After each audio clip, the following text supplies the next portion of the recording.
The current situation on the ground is very pathetic in terms of access to documentation. A lot of community members, or the number is booming in communities. We are seeing a lot of challenges on access to documentation. Individuals and institutions are coming together to unite to counter those challenges, but there are a lot of issues that have not been addressed in terms of access to documentation.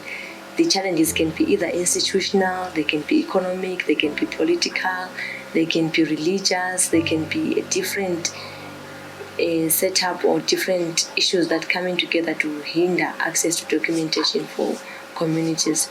I think in the past year, with the lockdown measures and with the challenges of COVID-19, there has been a huge impact in terms of access to documentation. We've identified a community of 27 people who were already facing challenges on access to documentation. This is a family of 27 people from one household who all do not have identity documents. The family is in the rural areas of Matabeleland North. So the family, the mother who was born in 1950s is the one who does not have the identity document, who then gave birth to 6 other children. Those 6 children are now parents, or they are now fathers and mothers of 15 more who do not have birth certificates. So it's actually a clan of people who do not have identity documents. The challenge is that the mother came from somewhere in Berengwa and got married in the community where she is residing at currently. She does not have any identity document. She does not have a health card. So the challenge with the family, it is a combination of socio-cultural factors and institutional rigidness. The mother does not have the primary requirements that are expected for an individual to be eligible in order for the RG's office to register him. The demerits of not having a birth certificate or any identity document is that you are stateless. You do not belong to any state. No state is accountable for you. Hence, your other rights are brought into the picture. You are affected.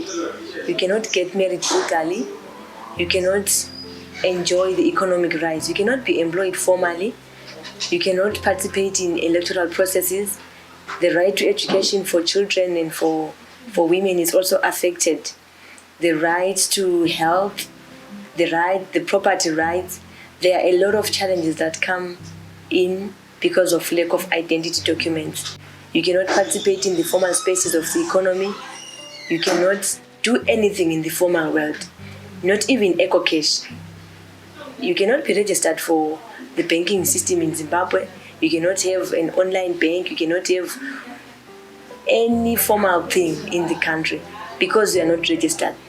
This year we have witnessed 5 children who came through our office seeking for interventions when they were being tossed from one office to another.